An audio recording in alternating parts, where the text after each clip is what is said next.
موت نافرمانی کی حال میں کہیں نہ آ جائے تمہیں. وہ کوئی ضمانت تمہارے پاس نہیں ہے کہ تم کسی گناہ کا ارتکاب کر بھی چکو گے, پھر تمہیں توبہ کا وقت بھی مل جائے گا, پھر موت آئے گی, اس سے پہلے موت نہیں آ سکتی. کیا معلوم عین اس گناہ کے ارتکاب کے دوران موت آ جائے. وہ موت کیسی ہوگی؟ شاید آپ کے علم میں ہو, لکھنؤ کے ایک بہت بڑے شاعر تھے اور ان کی موت بہت ہی مکروہ حالات میں واقع. رات کو 2-3 بجے, جس کو آپ انگریزی میں کہتے ہیں in the small hours of the morning, شراب خانے سے نکلے, نشے میں دھت, چکر آیا, گرے, اور ساتھ ہی بدرو جا رہی تھی گندی نالی, اس میں گر گئے, وہاں سے لاش برآمد. کیسی موت ہے یہ؟ نافرمانی کی حالت میں موت آئی ہے, شراب کے نشے کی حالت میں موت آئی ہے. اور کیا یہ ممکن نہیں ہے کہ کوئی شخص بدکاری کا ارتکاب کر رہا اور عین اسی فعل کے دوران موت آ جائے؟ اچھا, اب اگر آپ نے طے کر دیا نہیں مروں گا مگر حالت فرما برداری میں, اس کی ایک ہی شکل ہے, کوئی لمحہ بھی نافرمانی میں بسر نہ ہو, مبادا اسی لمحے موت آ جائے. ہر لمحے کا پہرا دیجئے, ہر ساتھ کی پوری حفاظت کیجئے, کہیں نافرمانی کا کوئی ارتکاب نہ ہو اور عین اس حالت میں کہیں موت نہ آ جائے. میں وہ حدیث آپ کو سنا چکا ہوں, لا یزنی الزانی حین یزنی وہو مومن. کوئی زانی حالت ایمان میں زنا نہیں کرتا, جب وہ زنا کر رہا ہوتا ایمان اس کے دل سے نکل کر اوپر سر پر منڈلاتا رہتا. کوئی چور حالت ایمان میں چوری نہیں کرتا, ولا یسرق السارق حین یسرق وہو مومن. کوئی شرابی حالت ایمان میں شراب نہیں پی سکتا, ولا یشرب الخمر حین یشرب وہو مومن. اگر ایمان بھی ہو دل میں اور یہ حرکات بھی ہو رہی ہو تو وہ ایمان 2 پیسے کا نہیں, 2 ٹکے کا نہیں. کیا اس ایمان کی قیمت ہے؟ کیا قدر و قیمت ہے اس کی؟ اب اگر عین اسی حالت کے اندر موت آ گئی تو یہ تو خلوع ایمان ہے, ایمان کا خالی ہو جانا ہے. یہ ہے وہ بات جو کہی گئی. اب یہ اسلام اور تقوی, ان دونوں کو یہاں نوٹ کر لیجئے. یا ایھا الذین آمنوا اتقوا اللہ حق تقاتہ ولا تموتن الا وانتم مسلمون. اے ایمان کے دعوے دارو, اللہ کا تقوی اختیار کرو جتنا کہ اس کے تقوی کا حق ہے, اور دیکھنا موت نہ آنے پائے مگر فرما برداری کی حالت.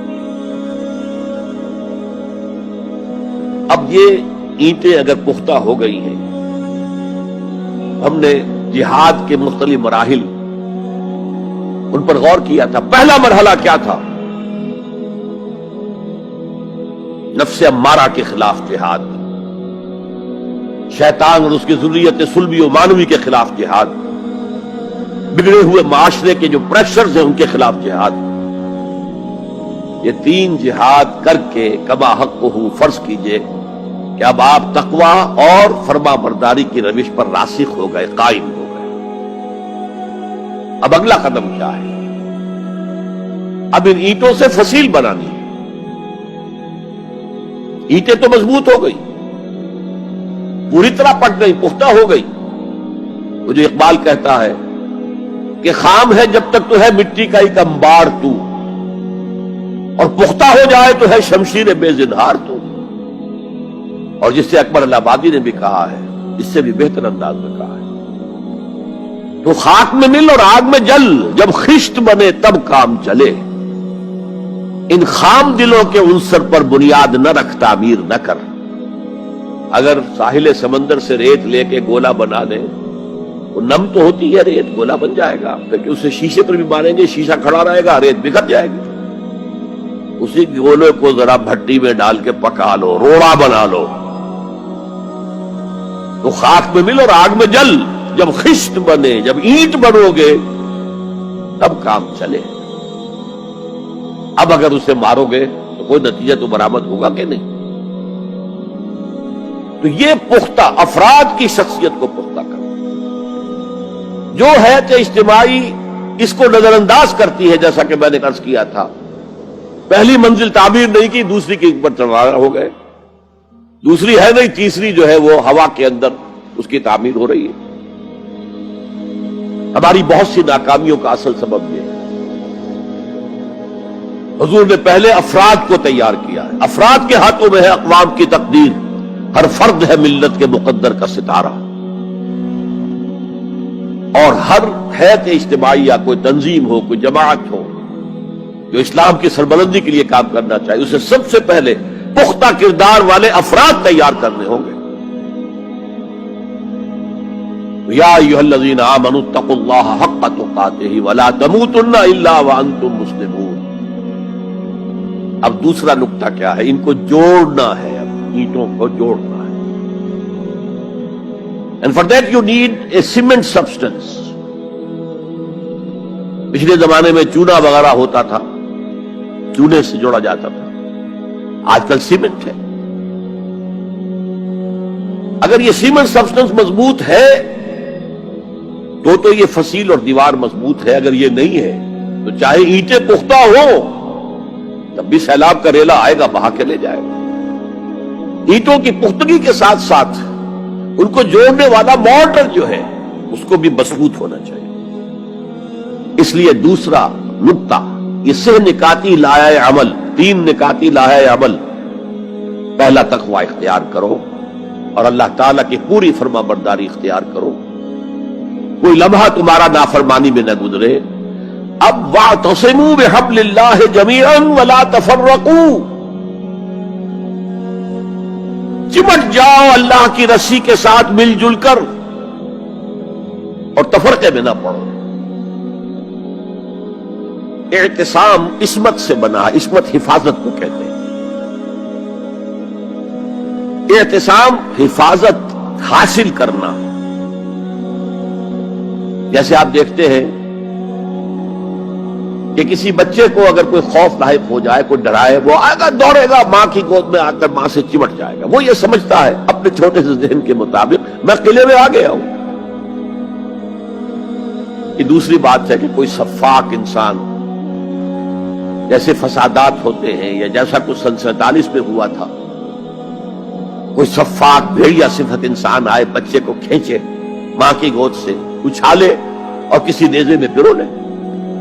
لیکن بچہ یہ سمجھتا ہے کہ میں آ گیا ہوں، پناہ میں آ گیا ہوں، قلعے میں آ گیا ہوں۔ تو یہ ہے اعتصام۔ اور عجیب بات یہ ہے کہ جو اس سورہ مبارکہ کی جو ہم نے شروع کی ہے آیات، وہاں سے ایک آیت پہلے جو ہے 10ویں رکوع کی آخری آیت، وَمَن يَعْتَصِم بِاللَّهِ فَقَدْ هُدِيَ إِلَىٰ صِرَاطٍ مُسْتَقِيمٍ۔ یہاں حبل اللہ نہیں ہے، جو اللہ کے ساتھ چمٹ جائے تو اس کی ہدایت تو ہو گئی صراط مستقیم کی طرف، اللہ سے جڑ جاؤ۔ سورہ حج کی آخری آیت کے بھی آخری الفاظ یہی ہے، وَاعْتَصِمُوا بِاللَّهِ فَأَقِیمُوا الصَّلَاةَ وَآتُوا الزَّکَاةَ وَاعْتَصِمُوا بِاللَّهِ۔ وہ تمہارا پشت پناہ ہے، وہ مولاکم ونعم المولا ونعم النصیر، کیا ہی اچھا ہے وہ مولا، پشت پناہ، مددگار، حمایتی، کیا ہی اچھا ہے وہ مدد کرنے والا۔ تو وہاں پر بھی واعتصموا باللہ، وہی لفظ یہاں آیا، ومن یعتصم باللہ فقد ہدی الی صراط مستقیم۔ اب یہاں سوال پیدا ہوتا ہے وہ حبل اللہ کون سی ہے؟ اب اصول یہ سامنے رکھیے کہ قرآن مجید میں اگر محسوس ہو کہ کسی جگہ پر کوئی ابہام ہے، اجمال ہے، کہیں وضاحت کی ضرورت ہے، تو یہ حق ہی نہیں فرض ہے محمد الرسول اللہ صلی اللہ علیہ وسلم کا کہ اس کو بیان کریں، واضح کریں، تبیین کریں۔ انزلنا الیک الذکر لتبین للناس ما نزل الیہم۔ اے نبی، ہم نے آپ کی طرف یہ ذکر اس لیے نازل کیا ہے کہ آپ لوگوں کے لیے واضح کریں وہ شے جو ان کے لیے نازل کی گئی، ان کی طرف بھیجی گئی۔ آج ایک عظیم ترین فتنہ ہمارے ہاں جو ہے وہ انکار حدیث کا ہے۔ وہ گویا کہ حضور کو یہ حق ہی دینے کو تیار نہیں۔ کہ قرآن مجید کی آیات کی توضیح کریں، تبیین کریں، جہاں کہیں کوئی سوال پیدا ہو اس کا جواب دیں. لیکن یہ جان لیجئے یہ حضور کا صرف حق نہیں، فرض. مجھے ایک بڑا تلخ تجربہ ہوا تھا لاہور میں 1973 میں، وہ جو عالمی کانفرنس ہوئی تھی لاہور میں، دنیا کے تمام مسلمان ملکوں کے سربراہ وہاں جمع تھے. اس زمانے میں اس آیت کا بڑا چرچا تھا، اخبارات میں بھی بڑے بڑے اشتہار شائع ہو رہے لوگوں کی طرف سے، وَاعْتَصِمُوا بِحَبْلِ اللَّهِ جَمِيعًا وَلَا تَفَرَّقُوا.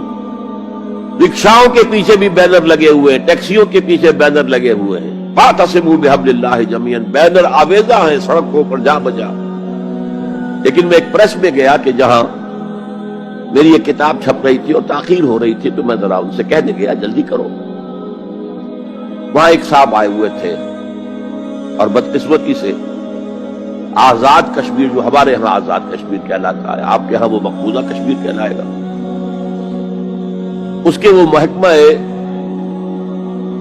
جو انفارمیشن ڈپارٹمنٹ کے سیکرٹری تھے، اہم تھے. ان کا یہ کیا رہا؟ یہ لا یعنی کلام ہے، بے معنی کلام ہے. وَاعْتَصِمُوا بِحَبْلِ اللَّهِ جَمِيعًا. کہاں ہے وہ رسی؟ کس کو رسی؟ کون سی رسی کو پکڑوں؟ بہت صدمہ ہوا، لیکن کیا کیا جائے؟ اصل میں کمیونسٹ ذہن کے تھے. اب اس لیے وہ اللہ کے رسول نے واضح کیا ہے کہ حبل اللہ کون سا. میں وہ حدیث آپ کو سنا چکا ہوں، حضرت علی رضی اللہ تعالی عنہ سے جو مروی ہے، نبی اکرم صلی اللہ علیہ وسلم، ترمذی شریف اور دارمی یا بیہقی میں موجود ہے.